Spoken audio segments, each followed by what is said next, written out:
आज हम सब गणित किट में जो भी सामग्री प्राप्त हुई है इस सामग्री के बारे में आज अध्ययन करेंगे।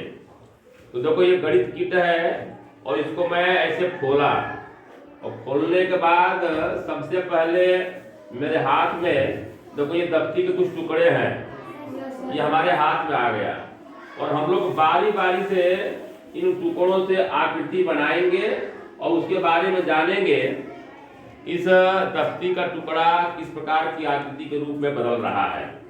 जैसे देखो सबसे पहले मेरे हाथ में एक टुकड़ा आया है, सबको दिखाई दे रहा है। यदि इस टुकड़े को ध्यान से देखा जाए तो ये किनारे किनारे ये जो पोजीशन दिख रहा है सबको ना, ये पोजीशन सबको दिख रहा है। इसकी आकृति किस तरह की है? त्रिभुज की तरह है। तो एक त्रिभुज को ऐसे हमने मोड़ दिया, दूसरे को फिर हमने मोड़ दिया, हमने तीसरे को भी मोड़ दिया, हमने चौथे को भी मोड़ दिया। अभी क्या बन गया? आयत है कि वर्ग है? तो आयत क्यों बोल रहे हो? आयत और वर्ग में क्या अंतर है? वर्ग की चारों भुजाएं बराबर होती हैं और आयत की आमने सामने की भुजा बराबर होती है, यानी दो भुजा बराबर और दो भुजा उसकी तुलना में छोटी होती है। अब ये देखो ये आकृति तुमको किस तरह की दिख रही है?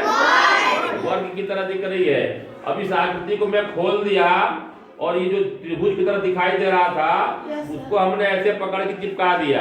अब ये देखो ये जो हम लोग चार त्रिभुज और एक वर्ग के रूप में जिस आकृति को देख रहे थे उससे हम लोग के हाथ में क्या बन गया? आकृति पिरामिड की तरह बन गया। सबको दिखाई दे रहा है ना?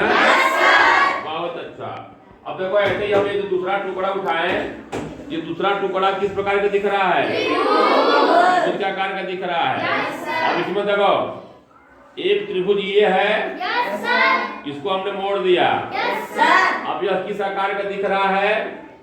यह हो गया समलंब के आकार का। कैसा दिख रहा है?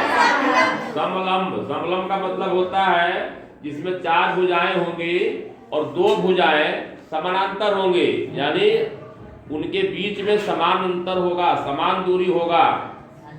तो अब हम लोग इसे आगे बढ़ेंगे तो दूसरे त्रिभुज को हमने फिर ऐसे मोड़ दिया। अब ये बन गया हम लोग का समांतर चतुर्भुज। बन गया कि नहीं बन गया?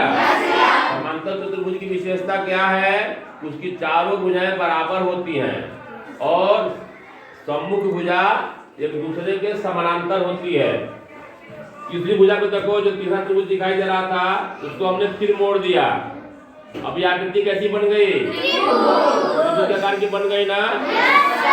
तीनों त्रिभुज हम लोग मोड़े हुए थे उसको हमने खोल दिया और फिर हमने ऐसे चस्पा कर दिया। अब ये आकृति कैसी बन गई? पिरामिड की तरह बन गई। जैसे इसमें चौकोर पिरामिड था, ये त्रिकोणा पिरामिड है। ठीक है ना?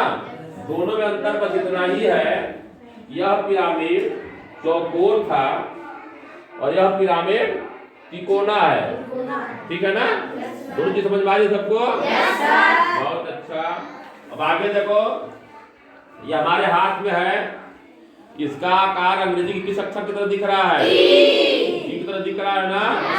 अब इसको देखो हम बारी बारी से ऐसे फोल्ड करेंगे, ऐसे फोल्ड किए, ऐसे फोल्ड किए, ऐसे फोल्ड किए और ऐसे फोल्ड करके हमने ये बना दिया, इसको इस आकृति में बना दिया। आकृति सबको दिख रही है? कैमरा मैन जरा ठीक से दिखाएं, आकृति अच्छी से सबको दिखाई दे। अब यह आकृति किस प्रकार की है? यह घनाभ के आकार की है। घनाभ की विशेषता क्या होती है? उसमें कुल 6 तल होते हैं, 1 2 3 4 5 और 6। इसी आकार का हम लोग का जो डस्टर होता है जिससे हम लोग जामपट व्हाइट बोर्ड को मिटाते हैं, तो वो भी घनाभ के आकार का ही होता है। सबको समझ में आ गई बात ना? बहुत अच्छा। अब देखो आगे हम फिर उठाते हैं यह, यदि इसमें देखेंगे तो इसमें दो तरह की आकृति बनी हुई है। एक यह बना हुआ आयत की तरह और किनारे किनारे बीच में से जो है ये त्रिभुज की तरह बना हुआ है ना। पहले हम त्रिभुज को ऐसे मोड़ देंगे, मोड़ दिए त्रिभुज को। अभी कैसे दिख रहा है? ऐसे दिख रहा है ना? इसको हम फिर ऐसे फोल्ड किए, फिर ऐसे फोल्ड किए और सभी भुजाओं को इस प्रकार से हमें चस्पा कर दिए। अभी आकृति बन गई ना? ये आकृति कैसी बन गई? जब कैमरा में दिखाई ठीक से, ये आकृति बन गई किस आकार की? ये हो गया तुम्हारा प्रिज्म। कैसा हो गया? ये प्रिज्म क्या आकार का हो गया। और प्रिज्म का काम क्या है? जब इस प्रिज्म के ऊपर कोई प्रकाश की किरण पड़ती है, जब इस प्रिज्म के ऊपर कोई प्रकाश की किरण पड़ती है, तो प्रकाश जब इस तरफ से इधर बाहर की ओर निकलता है, कि सफेद पर्दे पर जाता है, तो प्रकाश 7 रंगों का मिश्रण है, जिसको हम लोग इधर धनुष के रूप में देखते हैं। तो 7 रंगों को ये अलग अलग कर देता है, यह इसकी विशेषता होती है। वही यह प्रिज्म है। क्योंकि यह दफ्ती का है, इसलिए हम इसमें वह प्रयोग नहीं कर सकेंगे। लेकिन जब कांच का शीशे का बना हुआ प्रिज्म हमारे पास आएगा, हम लोग के पास है, लाइक प्रयोगशाला में है, और हम लोग जब उसको लेंगे किसी दिन प्रयोग करेंगे, तो उसको हम लोग देखेंगे कि इधर धनुष के 7 रंग हमको दिखाई देंगे। इसके बाद देखो अगली आकृति है, यह बिल्कुल बनाया हुआ है, अंग्रेजी के उल्टा सीधा जेड की तरह बनाया है ना। इसको देखो हम ये फोल्ड किए, एक जो फोल्ड है यह वर्ग की इसका आकार का है, स्क्वायर है ना ये। अब इसको हम ऐसे ऐसे फोल्ड कर दिए, और फोल्ड करने के बाद सभी टुकड़ों को आपस में हम ज्वाइंट कर दिए। अब ये जो बन गया, ये किस आकृति की तरह बन गया? ये घन की तरह बन गया ना। कैमरा में इधर से दिखाए, यह आकृति जो हमारी बनी हुई है, यह घन के आकार की है। आपको दिखाई दे रहा है ना? घन और घनाभ में कुल 6 तल होते हैं। इसमें भी देखो 1 2 3 4 5 6। घनाभ में भी 6 तल होते हैं, लेकिन घन घनाभ में अंतर क्या है कि घन की ये सभी भुजाएं जो होती है, यानी लंबाई चौड़ाई ऊंचाई सब बराबर होती है, और घनाभ की लंबाई चौड़ाई ऊंचाई बराबर नहीं होती है। अब देखो आगे, ये हमारे हाथ में है, ये देखने में ऊपर जो आकृति दिख रही है, यह सर्किल है, वृत्त है ना। और नीचे जो दिख रहा है, यह त्रिज्य खंड है।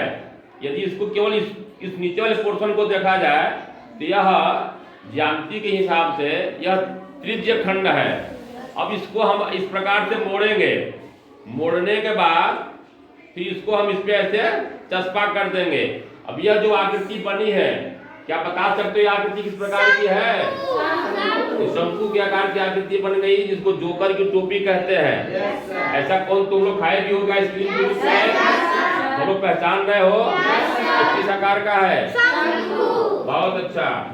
आगे देखो, ये हमारे पास एक और आकृति रखी हुई है, दफ्ती रखा हुआ है, इससे हम लोग बनाएंगे। देखो इसमें यह जो बना हुआ है चित्र, दफ्ती का टुकड़ा काट करके लगाया गया है। इसमें कितनी भुजाएं दिख रही है? 6 भुजाएं हैं। इससे हम लोग को षटभुज बनाना है। कैसे बनाएंगे? इसको हम बार बार ऐसे फोल्ड करेंगे। ऐसे फोल्ड करने के बाद इसको हम इस प्रकार से व्यवस्थित करेंगे कि इसके जो 6 भुजाएं हैं, 6 कोण आकर के यहाँ पर आकर सट जाएं, इस तरह से और इस तरह से। इसमें दिखाई दे रहा है सबको? यह आकृति किस प्रकार की हो गई? षटभुज की तरह। कैसी हो गई? षटभुज की तरह। यदि यह इसमें ऐसे ये सर्किल के रूप में होता, वृत्त के रूप में होता, तो यह हम लोग का बेलन बन जाता बेलन ना। लेकिन इसमें भुजाएं हैं, 6 भुजाएं हैं, इसलिए यह षटभुज के आकार का है।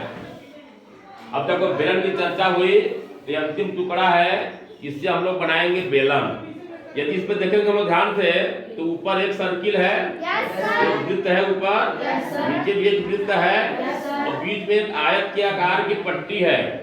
आयत के आकार की पट्टी को हम लोग इस प्रकार से घुमाएंगे, ये बेलन के आकार का बन गया।